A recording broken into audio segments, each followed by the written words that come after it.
Okay, so the amplifiers and the processing that makes your sound system work all runs off of a QSC system. It's called QSys. And there's a few components that are incredibly important. There's this unit back here, which is the second one down in the rack, and there's the two boxes with the blinking lights. The two boxes with the blinking lights are simple computer switches, and they have to be running in order for you to talk to all your amplifiers, which are back in the organ chamber. If that ever goes down, the only way to make it work is you would have to unplug all the controls and manually turn them on. I would not suggest that. You need to get the switch working. These are switches you can buy at any Best Buy or Radio Shack, and generally that's what the problem is going to be, is the computer switch is going to go dead. It doesn't matter what order they get plugged in on these. I'm guessing that there's two because they ran out of ports. They just didn't buy a big enough one. So that's about all I can cover on that. If I go any more in depth on that, I think getting into the DSP and processing here, you log into this box and it talks to that box, blah, blah, blah, blah, blah. That's where you're going to get into trouble. You start messing in there. If that goes down, there's nothing you can really do on a Sunday morning to get that fixed quickly. In the back room is the amp. What's in the back room back there? The wireless mics are back there. The wireless in-ear transmitters are back there. The amplifiers are back there, and some more processing stuff. That's all that's back there. And this talks to that? Yes. Yes. The way this works is there's a cable to every amplifier, and all that cable is really doing is turning the amplifier on and off. The processing, however, the crossover, the system EQ, the compression, blah, blah, blah, that's all done within the QSys system.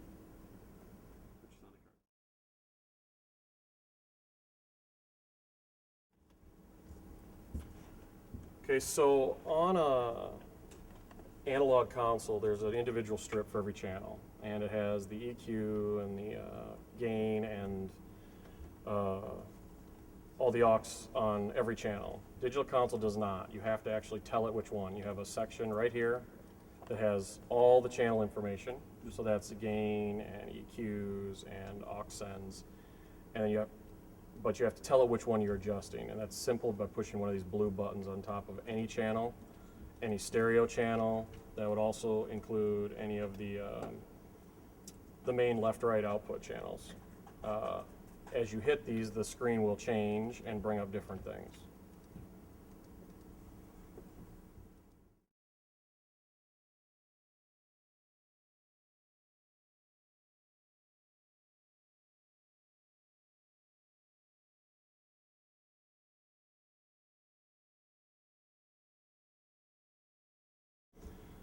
After you've used one of the blue select buttons to select which channel you want to edit, you can do one of a couple things. You can either A, grab a hold of the adjustment you want, whether that's EQ or gain or pan, and if you turn it, you'll see that it'll come up on the screen here and tell you what you've just done. So that's channel 13 violin. We just turned up the high section of the EQ. Or here we just changed the frequency of the violin.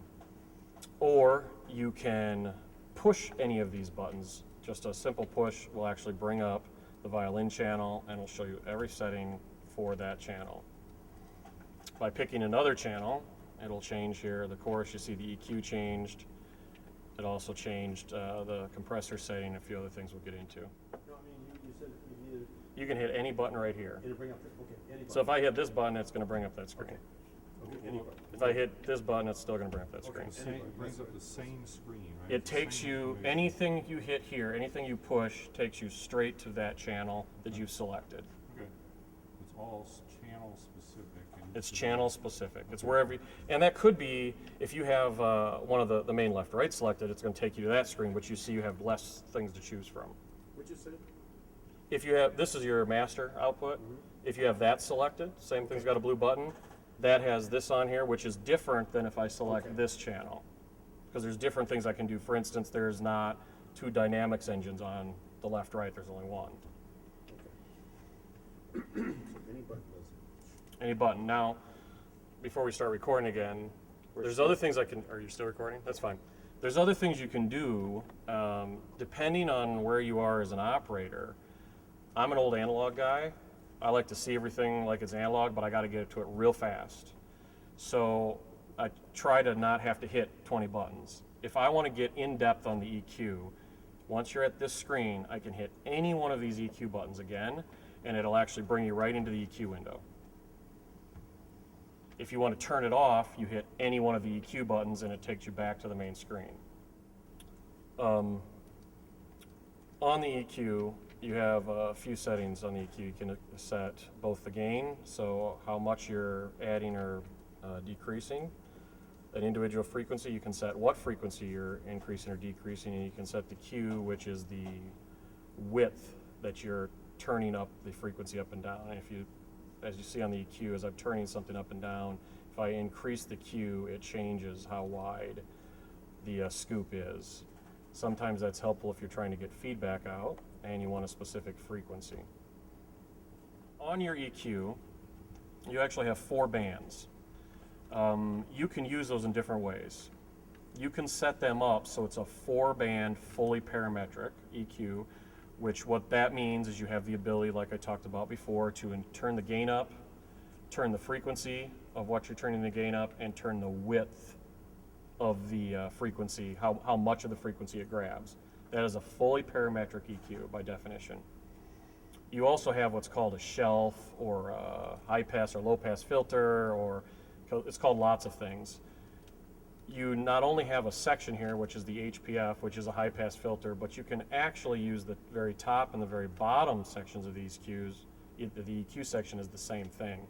So for instance, as you can see here, this here is blued out and there's no knob there, and it just shows frequency, and then it says, if you see real close underneath there, it says LPF, and it's on.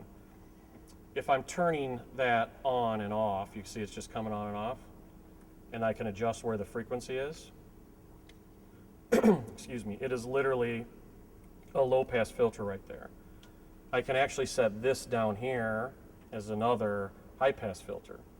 You can turn that off and make that a full parametric EQ if you want. I'll show you how to do that. You go into the EQ section here, and you simply push this button right there, which by doing that, that turns the high side here from a high pass filter into a parametric EQ. Actually, I said that wrong. It turns it so it's not just a shelf, it turns it so it's actually the filter. What application would you use a high pass or a low pass filter in? A high pass filter allows everything that is the higher frequencies to pass through, higher than the frequency you pick. Everything below that, it is rolling off. So the difference between, and I'll actually show it to you right on here. So I'm going to flatten this for just a second. So there's no EQ, as you can see by the graph. Everything's straight. Everything's just straight flat, so there's no EQ being done to the signal.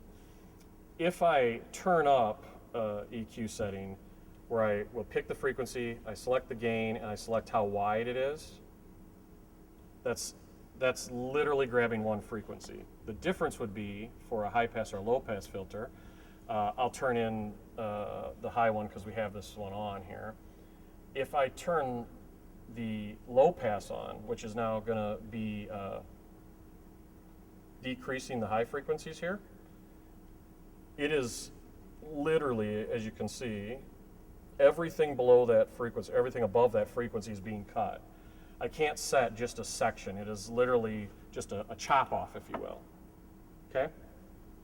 That's the difference. Where would you use that? You probably wouldn't use a high pass filter unless it's very high, because your sound system in here will probably get down up to 12 plus K. I doubt you're going to have feedback above that. You could, but I would doubt it.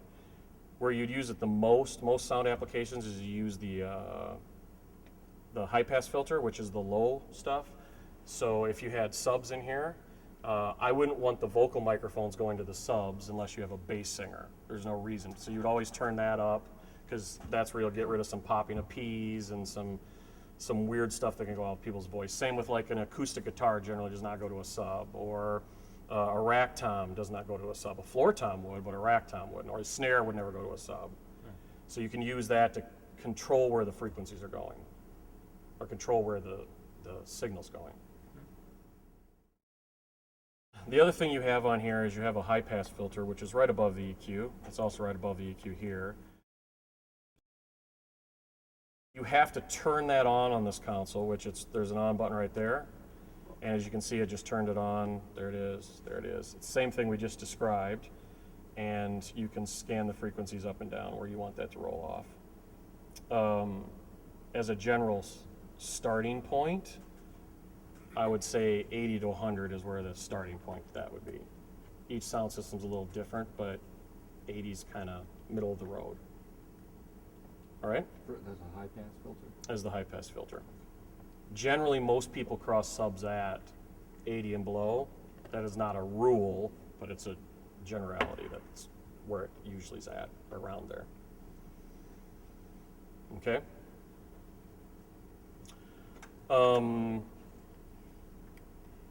I have a question. Is this in stereo in here, or is this not the sound system? It's supposed to be center. Even though it's a center cluster? I mean, I can physically pan it. Yeah. Does it pan around? Does it pan the room when you do that? It just turns on part of the cluster and not, or you do not know? I honestly don't know. Okay. Until you check that, I would leave this pan knob all the way up at center. Okay. What'd you say? There's a pan knob here. I'm not sure if it pans after you check that. If for some reason you're sitting here at the sound booth and go, I can't hear something that sounds like it's pinging off that wall, and you walk over to the right and you hear it, it could be that the pan knob is turned all the way over to the right, if it is hooked up that way. So turning this back to center, It's like the balance control. it's the balance, yes. Again, I'm not sure how your system's wired, so I don't want to say that's a fact, but It's in the center now, right? yes.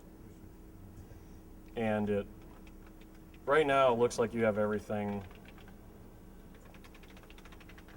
panned up. Everything's all center, so, Everything's center. yep.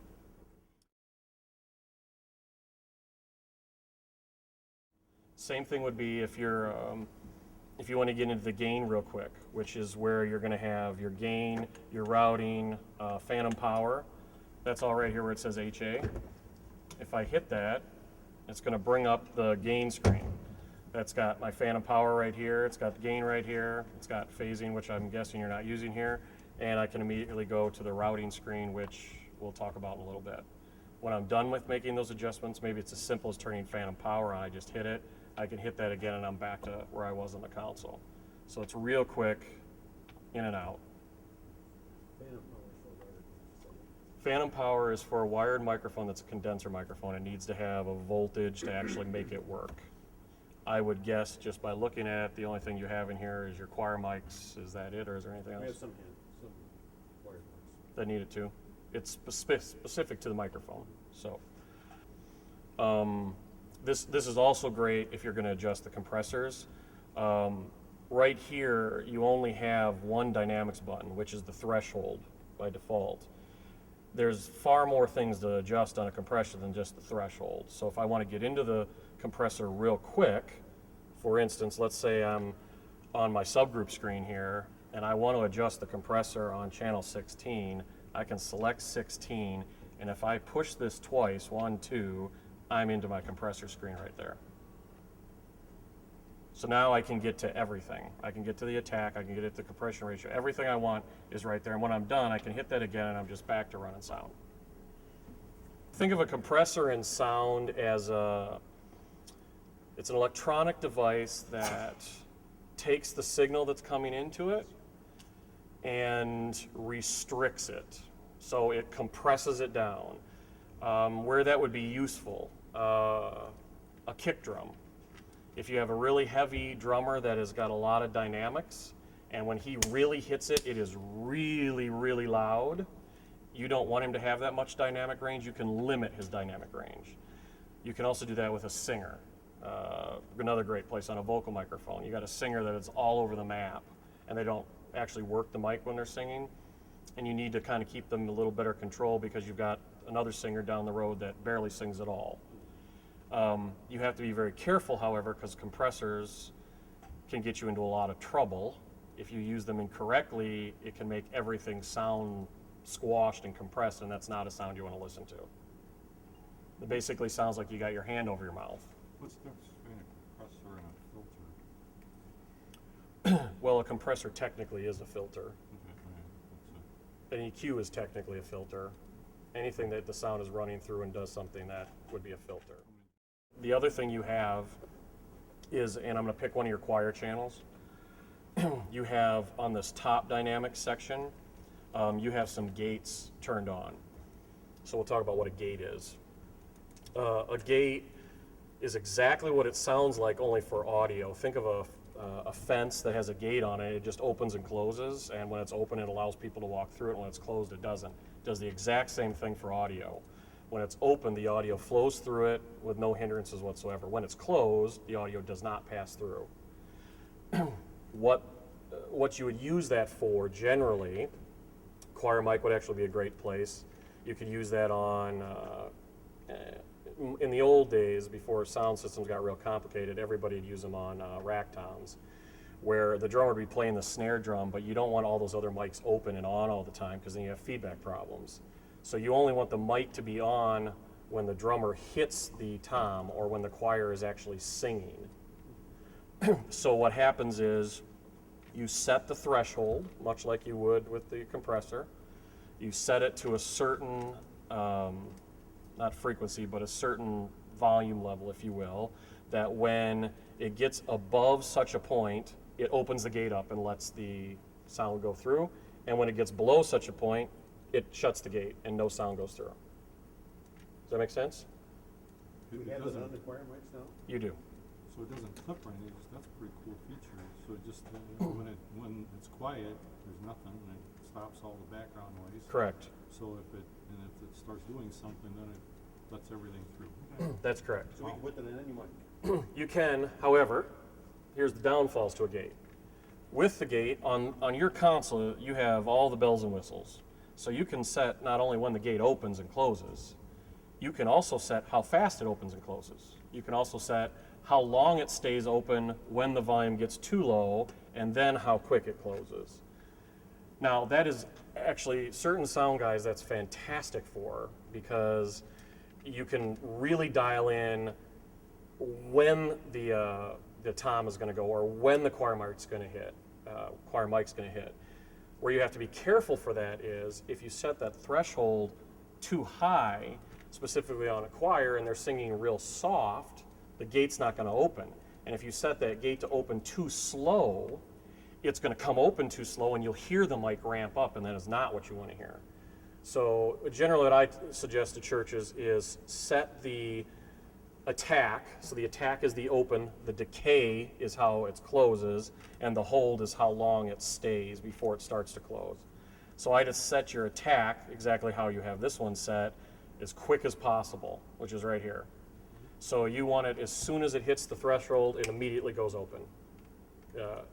And the hold is it's saying it's holding it for 2.33 milliseconds, and the decay is over 304 milliseconds. So what that means is once it goes below the threshold, it'll hold there for another 2.3 milliseconds just to make sure they're not taking a breath. And then it will start to slowly close over 304 milliseconds. Any questions on that? So what happens if it picks up again? It'll immediately go back Reset. open. Okay, there you go. To prevent cutting them off. Correct. It doesn't need to finish the decay or anything. but- No, no.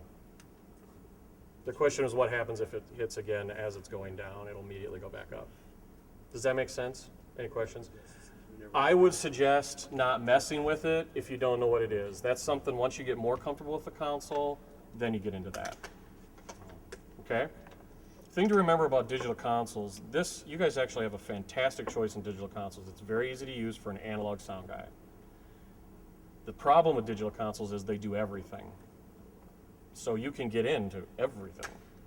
Anything you want to do, we can do it right here on this console. Almost any sound trick this console will do.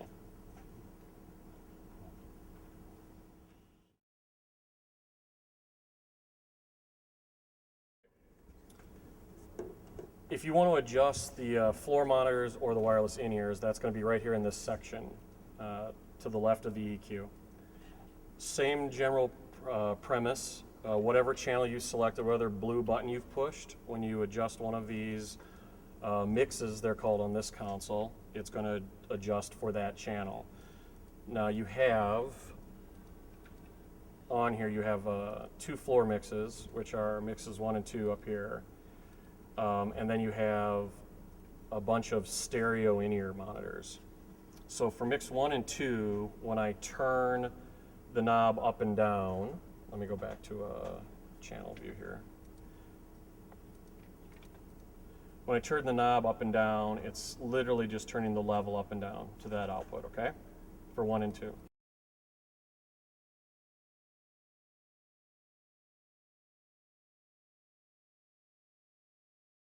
Okay. When you get down a little further, you'll notice here for mix 3 and 4, this does not say level on here. This says pan above it with a center and then level over here. Number 3 actually does a pan between 3 and 4, and number 4 is a level. So as you turn this up, you can pan it between the ear. You can pan this more to their left ear, pan it more to their right ear. Now that's on any channel you do that? No, that's on mix 3 and 4, that's on mix 5 and 6, that's on mix 7 and 8, 9 and 10, 11 and 12, and 15 and 16.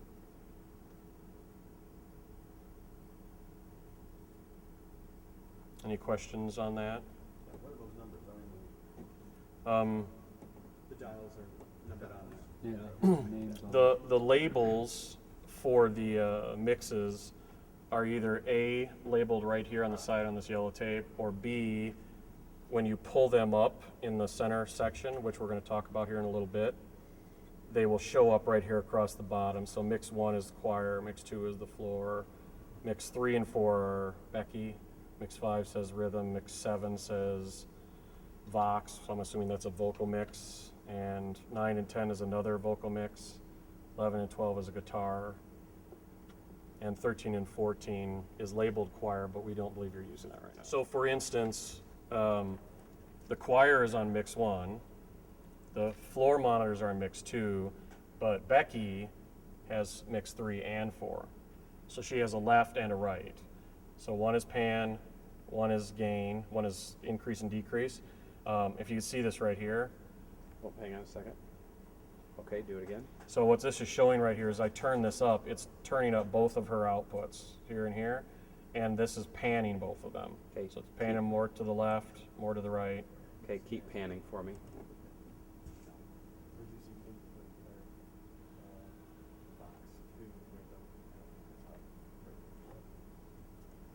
You know, you could even see that. We have a bunch of empty ones. Okay.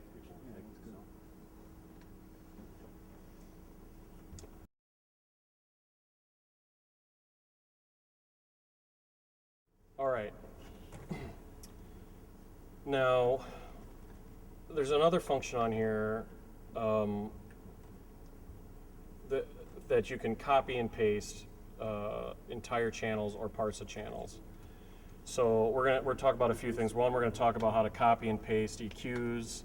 We're going to talk about how to copy and paste all the channel settings, and then we'll talk about mute groups and DCAs and a few things like that. So for instance, you have 3 choir channels. If you change the EQ on one of the choir channels and you want to make it the same on every other channel really quickly, the easiest way to do that is you select it. You can bring up the EQ section just like we've already talked about. So you see what you've got here, and we're gonna change whatever we're changing here on this. And I want to make that the same on all the choir mics.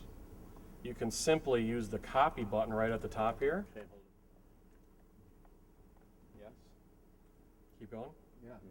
Keep going. If I hit copy, it's going to copy that into memory. I can now, without going anywhere else, I can select the next channel, which is channel 7. You'll see this change here. It'll say 7, choir 2, and it'll show a different EQ here. Okay, hold a moment. Okay. And if I hit paste, which is right next to copy, it will paste those exact settings right into there real quick. So if you want to copy and paste a channel EQ, you're going to select the channel. You can go into the actual EQ setting. You're going to make your changes, whatever that is. We'll make some drastic ones. Without going anywhere else, you can select, you hit copy right here. You select the next channel you want to go to, so you'll see this change to 7. You'll see that the EQ has changed to something different. And if I hit paste, it'll copy that setting right into it. That copy-paste feature that I just showed you applies to the dynamics as well. There's a copy-paste function right there on each one of these. It does not apply to the gain, and it does apply to the high-pass filter. That's part of the EQ section. If there's no other questions, we're going to move on for that. All right, another thing you can do is you can copy the entire channel, which would include every setting with the exception of the input gain. So that would be all the compressors, limiters, everything. That function is under channel job. The way that works is you, up here on the top right, it says channel job, you select that, which brings up another screen. You select copy, which will bring up another screen. And as you can see right here, it says select the channel, the source channel select. So we're going to pick the first choir channel. So channel 6, I'm going to select that. You'll see that it highlighted green there.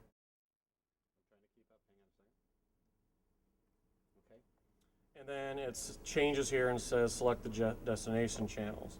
We're going to only select channel 8 for right now. If I select 8, you'll see it'll pop up on the side here. You can select multiple ones. If I pick, a whole bunch, it would copy that to all of them. We're not going to do that, but it would. Select 8. If I hit copy, it will finish this, and when we go out of here, what you'll end up seeing now is here's channel 6, here's channel 8. EQ's the same, gain's the same, everything is all the same, including the aux sends, pan, high pass filter, compressors. It copies everything with the exception of the input gain. While we're in channel job, we're going to talk about something else. A couple other things. Channel link is the next thing. Channel link is very useful if you have a pair of channels like a keyboard left and right or a CD player left and right, and you're not using them on the stereo inputs here on the board. You're using them on just regular inputs. What happens to link or unlink a channel, the way that works is you select channel link, same as we did copy, and you pick the 2 channels you want to link. So we're going to pick 15 and 16 for right now. So I select 15, I select 16, and you'll note, you want to come over here. You'll notice that the one stays solid, the other one is blinking.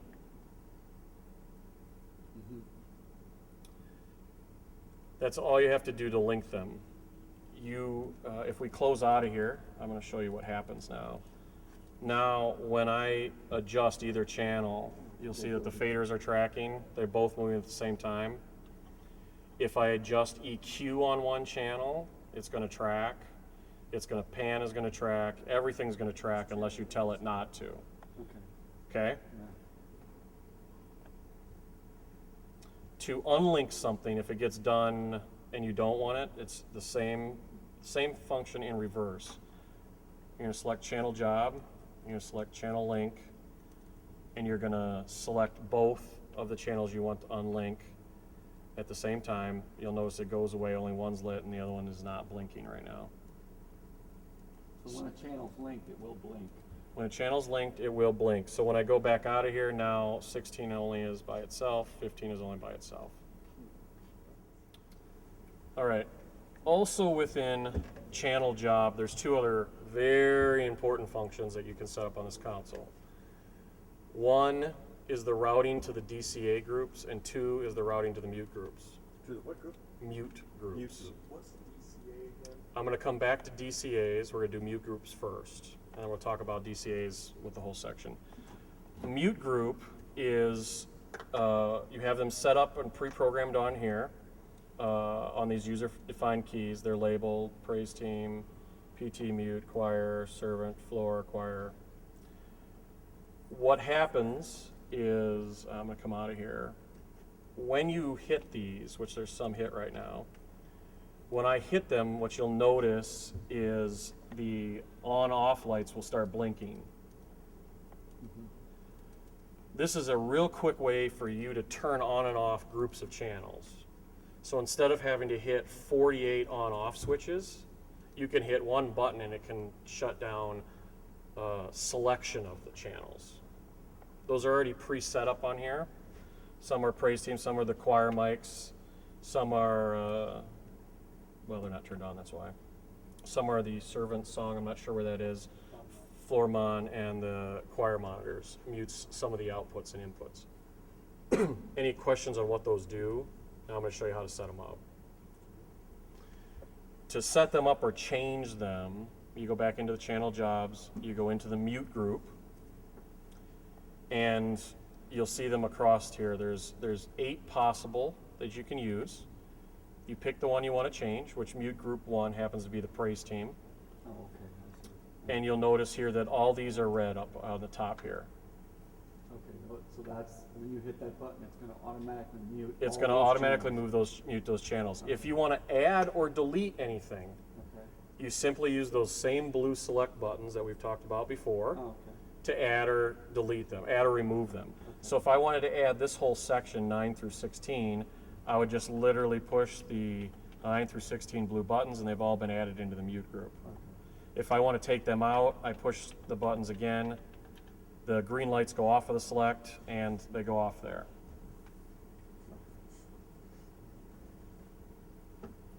The same thing goes all the way across for any of the 8 possible mute groups.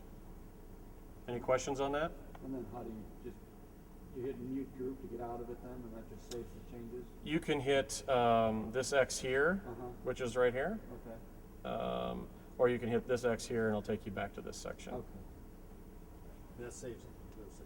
It's saved. That's correct.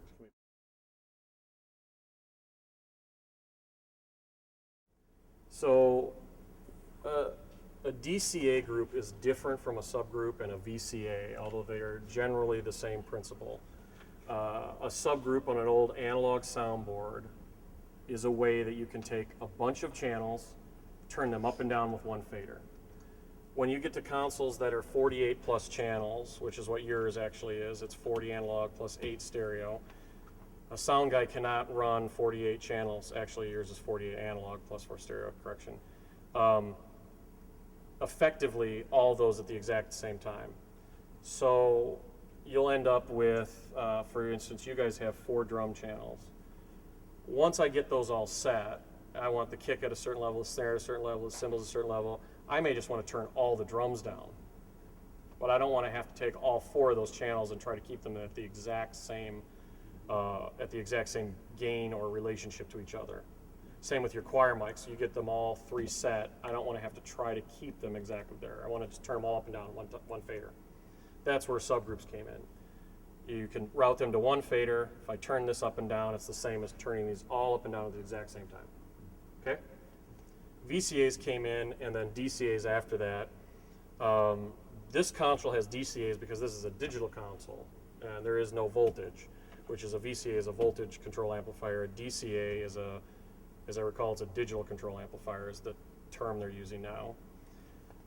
All that means, where the problems came in with a subgroup, is when you turn that up and down, it did not take into account what you had going on for monitor mixes or effects processors or other things. So you could essentially turn your choir mic down and still have it going to the reverb. Where the DCAs and VCAs came into play is now they would actually change the voltage of the control of the whole channel, so that as I turned this fader down, not only would it affect just this gain, it'll affect the gain on all the auxes, it'll affect gain on dynamics, everything. So that it all stays in proportion to how you have it set. So you actually have those on the soundboard. You're not using the internal effects. but that's still how they work.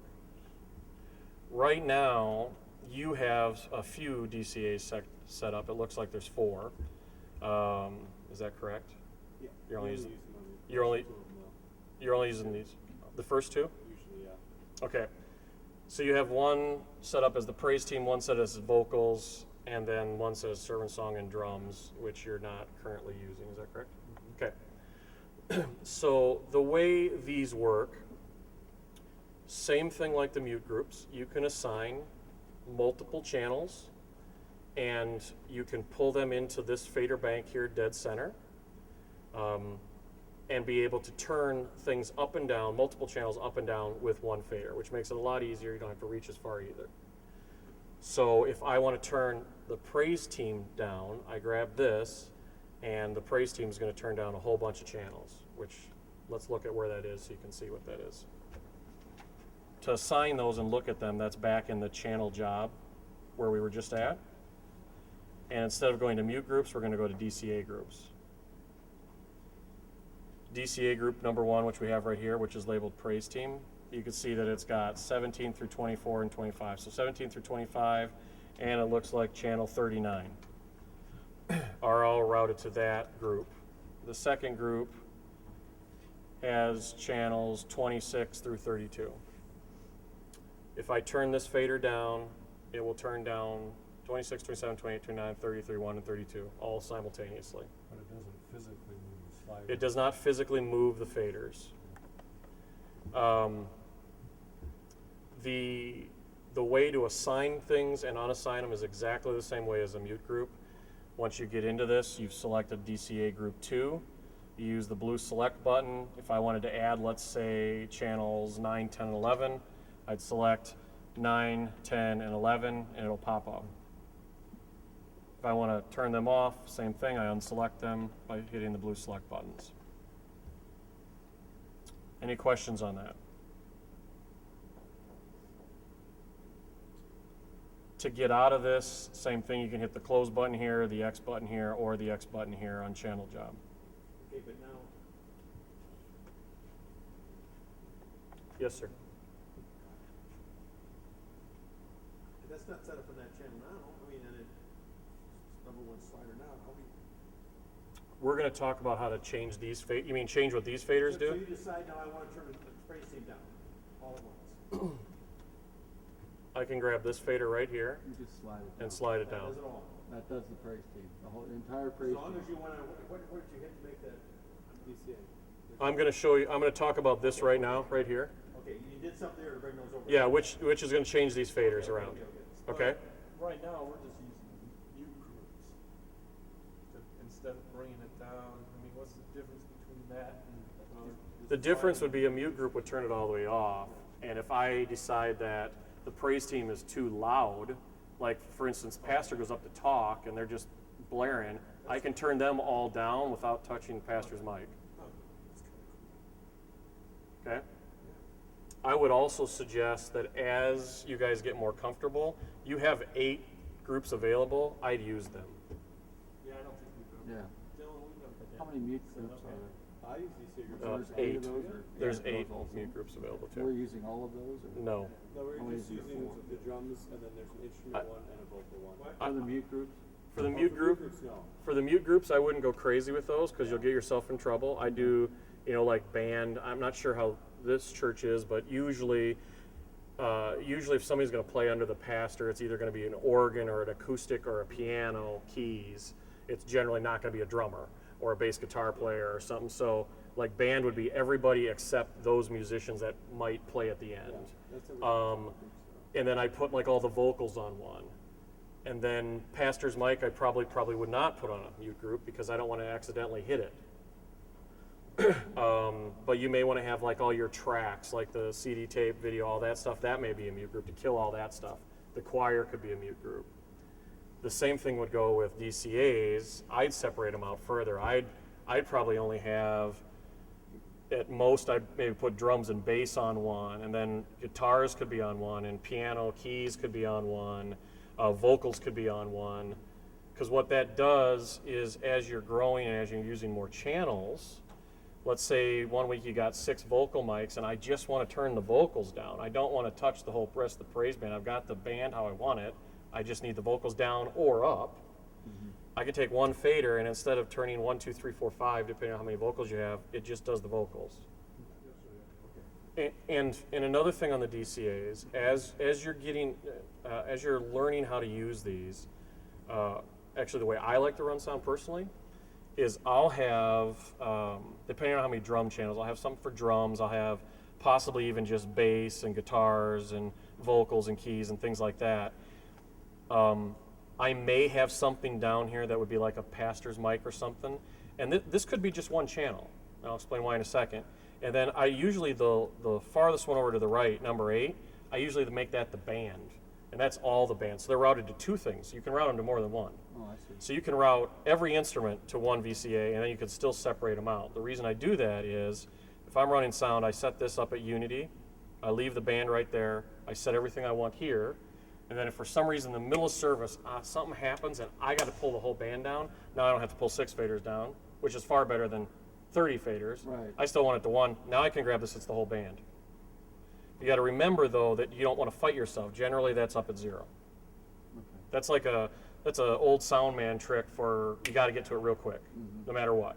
And then you can go back and, You can, and then if you need to bring the band back up, you've kept this mix, because this could look like this when you're done with it. Then you're just bringing this up and down, and that's turning this all up and down exactly at that same ratio. Okay? The other thing to think about is, when you're running sound on a console like this, you know, in the old days, the consoles of, 56 channels were huge. This is a little easier to get around, but I still like to have, even if I have one bass guitar, if I've got enough DCAs, I may have drums, bass. The bass may be the only thing right here on this fader. Well, instead of me reaching over here to get the bass guitar, I've got it here. So now I'm centered right here on running sound for service. Once sound check's done, I don't want to be scattered all over the soundboard. I want to be right here. Right. Because hopefully I'm not having to change the EQ, I'm not having to change the dynamics. I've got everything set by the time rehearsal's done. So I'm not fiddling with anything else, I'm running sound. So how I would lay it out is I'd have everything right here, I'd have my vocals over here to my right, somewhere close, either up here or down here, so that I'm just dealing with this. And then if I have to go back somewhere else, I can get to it, but generally I've got everything right here and it's just a few faders you got to do. For a simple sound. All right, on the center section of the console, these center 8 faders can be reassigned to any other fader on the board. And that's done right down here with this group of buttons. They're all labeled. 1 through 8 actually will bring in channels 1 through 8, put them right here in the center. You'll notice that if I move fader 8 up and down here, if you zoom out, you'll see fader 8 moving up and down here on the other side. And the same thing would be as if I pick 9 through 16, it would move 16 up or whichever one I'm moving. Oh, that's good. Okay? It's laid out actually exactly how the console is if you look at it real close. So the top left is this button here, the next one there. There's a button down here which is these 4, which are your stereo channels. Right. Then there's these 4 in the center, which we'll come back to. Then there's the stereo, which happens to be your main outputs here, and then 33 through 40 and 41 through 48 over on this side. That's useful. The reason you want to pull those in, that's useful if you need to change something real quick that's way over here in the top left and I'm sitting off to the right. I can quickly bring those channels down, get a hold of them, change whatever I want right on the fly without having to get over there. Right. Everything moves down here, so that includes the select buttons, cue buttons on and off. So since this is push 17 through 24, that means this is channel 24 right now. Right. If I hit the select button, any of the other things we've talked about, going to EQ for instance, it will bring up channel 24's EQ. The next part that's very important are these 4 buttons right here in the middle.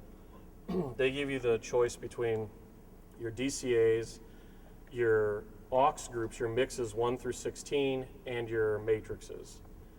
DCAs, when you hit them, these are the quote subgroups like we talked about. So these can be groups of band, vocals, whatever you assign to them.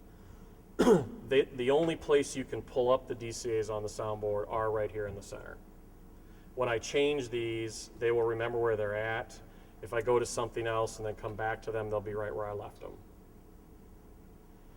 Mixes 1 through 8 and 9 through 16. This is adjusting the output level. When you bring this is the output level of the mix now. So this is basically the master output, if you will. If I have mix 1 through 8 and I hit the on-off switch, it will turn that mix on and off, which mix 1 is choir. So if I need to turn the overall choir up or down, the choir mix, monitor mix, I'd select mix 1 to 8, I'd turn fader 1 down. Matrices are, the easiest way to explain a matrix is it's a soundboard within your soundboard. You have 8 matrices available on the soundboard, and those matrices can be comprised of the DCAs, they can be comprised of your left, right, they can be comprised of some auxes. You can route different things, so basically make a, like some people would use them like for the hall feeds or like a nursery or a cry room feed. So you could specifically say I want this amount of vocals and maybe this amount of the band, but not have to individually adjust each channel. You're not currently using any of them right now. Because you have different speakers in different rooms and it doesn't always sound the same. Correct. Like your hall speakers, you may say, you know what, we need more vocal out. The pastor, when he talks in here, sounds great because we got the room acoustics.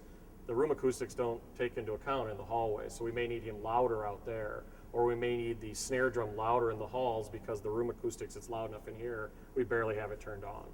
So you can use a matrix to kind of do a separate mix. That's cool. Out there, or in another area. Like an auxiliary area.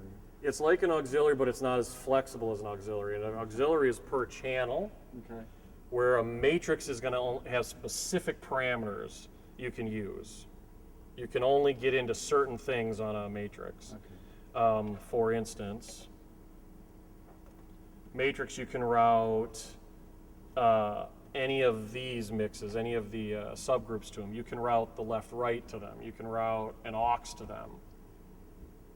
But you can't route channel 16 to them. Actually, that's not true. You can, on this board, you can write channel 16 to them. You didn't used to be able to. This one you actually can get channel specific. Analog soundboard you cannot. No.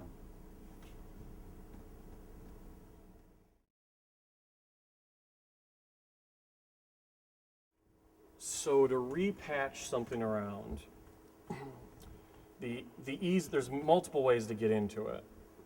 I'm going to show you a couple different ways. You can, select a channel like we've shown before, push any button that'll bring you to that exact channel. Okay, once you have that screen up, you can, it's all within the input gain. It's within this section right up here under the HA. So you can either push it with your finger, which will bring up this. You can also push the HA button, which will bring that up as well. Mm-hmm. Both of those get you there, okay? From here, you select the input port. The input port refers to the connector on the back of the soundboard. Okay. So when I select that, now what's happened is if you read across the front here, it's our top here, it says in channel 16, in 35. So we have selected channel 16, the blue select light's on. What this means is that the connector 35 on the back of the soundboard is being routed to channel 16. We can change that to anything we want. As you'll see across here, it's in 1 through 32 and in 33 through 48. So if you wanted that changed to 42, which I'm going to change it real quick and then put it back, I push 42. It's going to ask you if you really want to do it. I'm not going to do it because I don't want to mess anything else up. Mm-hmm. And it will change that, and that 42 in would be lit then. 42 would light up and 35 would go off. Correct. Okay. The thing you have to remember about that, though, is if that's routed somewhere else, it could potentially unroute it from somewhere else. So you got to make sure you're doing the right one. Does it overwrite? See, in the video, we can't see those unlit boxes. Oh, No, they're not. They're not saying anything, They they're don't black. say anything, they're just empty. They're black, okay. But how- see, if you how do say- know that was 42? Cause you see where it says in 33 to 48 right Right. above there? It actu- starts 33, It's gray on here. 34, It's- 35, Now I can see it. It's It's gray on right here. above here, it's gray, and it says in 42, There which you you can go. read if you're right here in Now front of you it. can see Yeah. It's just we actually have some channels that are patched, multiple, like those ones over in the top right. It, are all it won't patched. unpatch it. Correct. It won't unpatch it if you're using the connectors in the back of the board. Does that make sense? So the key is don't change it here, patch it, and then go back here and change the cable. Where the problem is, where you have to be careful is, you don't necessarily want the same microphone showing up on 5 places. Because if you don't know it's showing up the same thing on 5 places, you're going to be turning things up and you're going to end up with feedback because you may think it's something else. Right. So you have to be careful. If you're going to move something, you got to make sure you know where it was already patched in. Okay. So you unpatch it from there.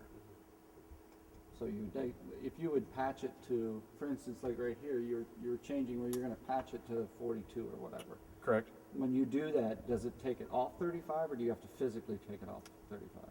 When you do it, if I was to move this here, it would turn off 45 and move it to 42. Okay, so it would, It would physically move it here. However, if 42 is patched in anywhere else on the soundboard, it would not take it off of there. okay, so, Then you could theoretically patch it twice.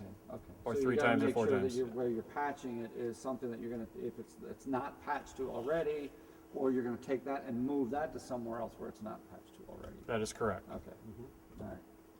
Oops, excuse me.